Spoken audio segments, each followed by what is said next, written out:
Do you suspect that your child has ADHD and you're homeschooling? Or maybe you're planning on homeschooling your child, but you're concerned because your child has ADHD. Stick around. I'm going to share with you some tips that I've learned along the way as the parent of someone with ADHD.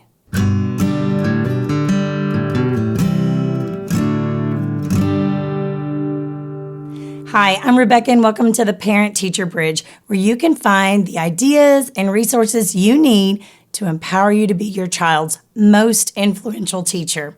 Before we get started, click like and the subscribe button below so that you can be notified when I upload more helpful videos.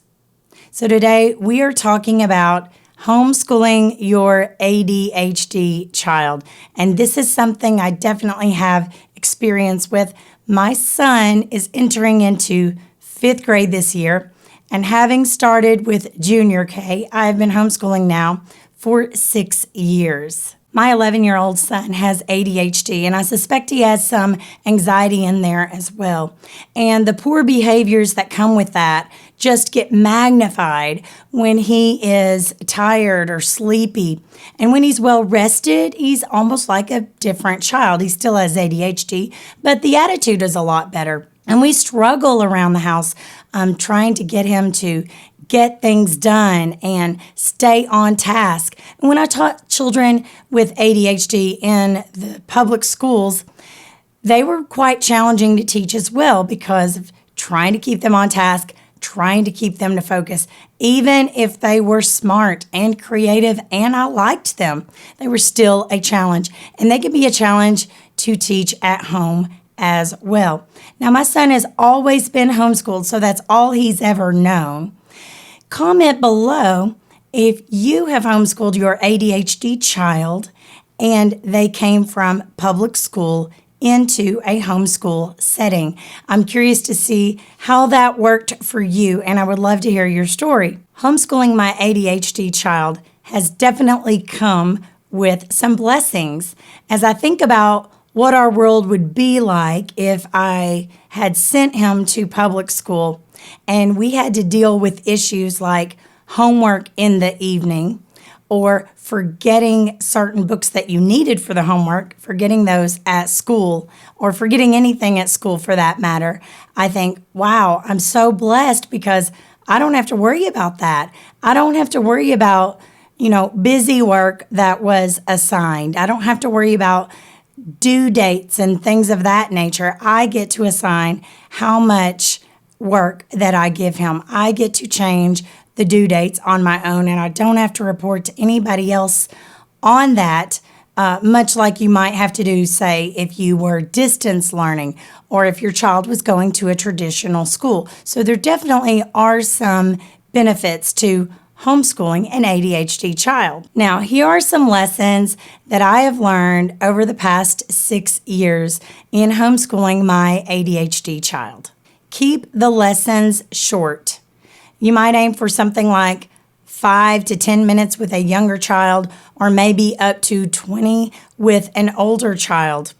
You can work in those small increments, take a break, and you can always come back to it later. Sitting there for 3 hours straight when you're not getting anything done is just that. It's not getting anything done. Number 2, take breaks. Now, I have a video specifically on brain breaks, but just to shoot out a couple of ideas for you is you can set a timer and say, come back here in 2 minutes, come back here in 5 minutes. You can do something simple like stand up, let's stretch, let's do head, shoulders, knees, and toes. Let's play Simon Says. Let's watch, a short little clip on YouTube or something like that, just to give them a little bit of a physical break and a mental break. Number 3, use movement in your lessons. So math is a really good opportunity to do this. You can have your child run, skip, jump while they are skip counting, or they can recite things to you while they're bouncing on a ball. They can do a relay outside. I know when we were practicing some multiplication facts, I wrote the answers in chalk on my driveway, and I would call out the multiplication problem, and he had to run and go stand on the correct answer. So any opportunity you can do to get your child up and moving while you're reviewing the material is a good thing. Number 4, make studying and learning into a game. It's amazing the different attitude my child has when I say, come and let's sit down and you've got to do page 15 in your math book.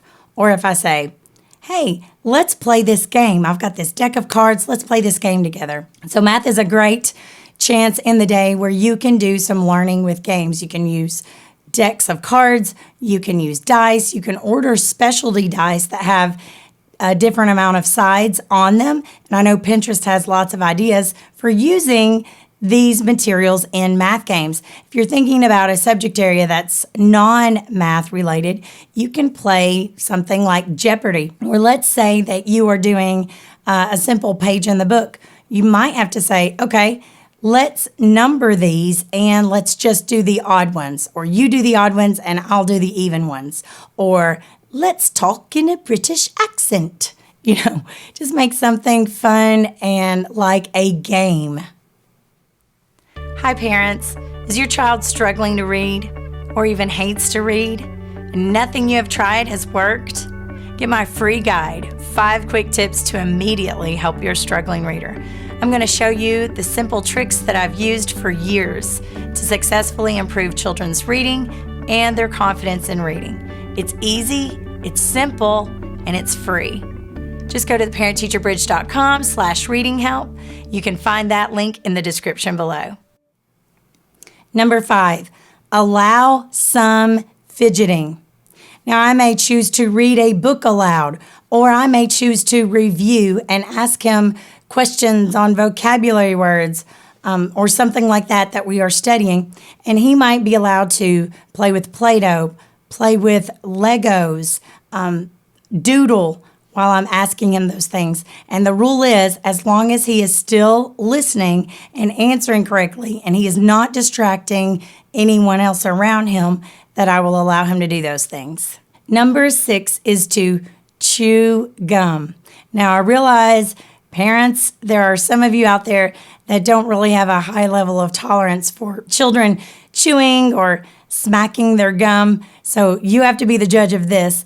But I know that my son can get in a habit where he's making the same annoying noise over and over.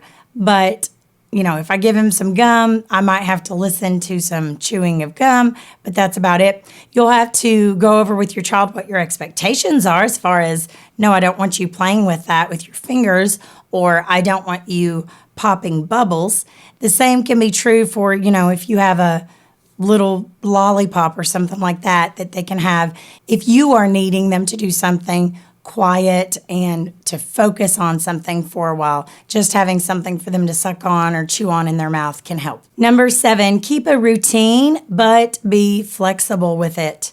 So having a routine and doing, generally speaking, the same thing every school day actually helps the behavior of all of my children, not just my child with ADHD. He knows what to expect. But when we get out of that habit, like during the summertime or during holiday breaks, and we have to come back to it, there's always much more resistance to it.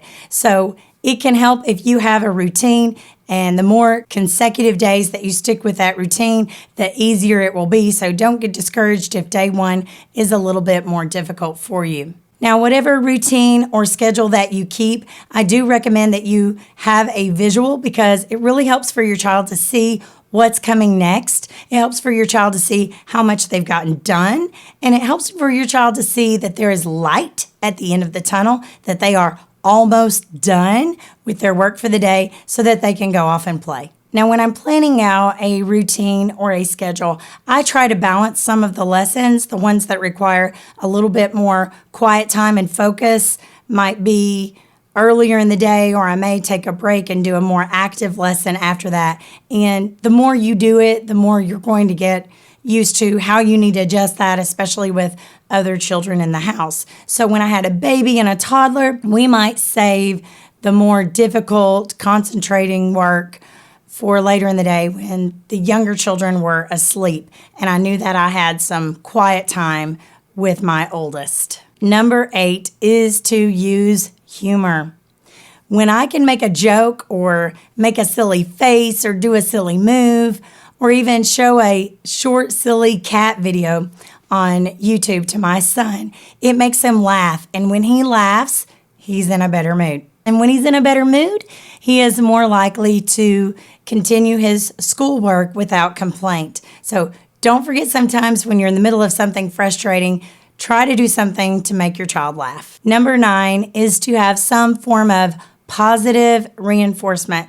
And in our family, we use just some Dollar Tree sticker sheets that have the small round stickers, and we call those their sticker sheets. When they fill it up with stickers, they get a sticker sheet reward. They can redeem that for a small amount of cash or a small treat or small experience. Maybe we might take that child out for ice cream. And with the sticker sheet reward, the way that we use it is to intermittently reward them for good things we see them doing. Maybe they obeyed right away. Maybe they worked really hard on a lesson without complaining. We can just go and put a sticker on the sticker sheet. And last of all is to limit screen time. You know, in today's world, we have so many homeschool resources that are online or that are on apps, and I'm not completely opposed to those. However, I do have to balance the amount of screen time that my ADHD child gets. Really, I think all 3 of my children are heavily affected by screen time, but especially my ADHD child. He can really zone in, and if he has it too much, it's really almost like this sense of withdrawal, this crying and fit throwing that you took it away. And for example, like with the iPad, it's not his iPad, it's my iPad. And I try to only have learning games on it and only allow him to have it at certain times. And sometimes he's been banned from it if he asks me for it too much. And he becomes obsessed with it, then it's just time to just cut it off altogether. So if you're struggling with an attitude issue with your ADHD child at home, you might want to consider severely limiting screen time. Now, those are my 10 tips for homeschooling an ADHD child. Did I leave something out? Is there something that you think would be helpful for homeschooling an ADHD child? Please leave it in the comments below. And don't forget my free guide, 5 quick tips to immediately help your struggling reader. You're going to want to check that out. I'll leave the link in the description below. Click like and subscribe if you like this video, and share it with someone you think it would help. Remember, you are your child's most influential teacher.